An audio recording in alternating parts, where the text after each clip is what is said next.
MD motor driving સ્કૂલમાં હું છેલ્લા 15 દિવસથી શીખી રહ્યો છું ગાડી, અને દીપક કાકા જે સરસ મજાની ગાડી શીખવાડે છે. બેઝિક જે કહેવાય ને કે બેઝિક ક્લિયર હોવું ગાડી ચલાવવા માટે તમારે જરૂરી છે, અને એ બેઝિક દીપક કાકા એકદમ દાદાગીરી કરીને શીખવાડે છે. પણ એ દાદાગીરી એટલા માટે જરૂરી છે કેમ કે આગળ જઈને જ્યારે તમે જાતે ગાડી ચલાવતા હોય અને તમારી ગાડીમાં કોઈ ના હોય ને ત્યારે તમને દીપક દાદાનો એ અવાજ યાદ આવે કે ભાઈ clutch દબાય, break દબાય.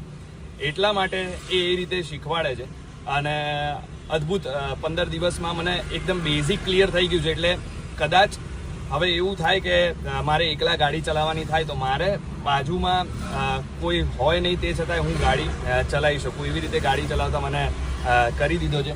Thank you so much દીપક દાદા. અને હા, લોકો તેમને ડ્રાઇવિંગ દાદાના નામથી હવે ઓળખવા લાગ્યા છે.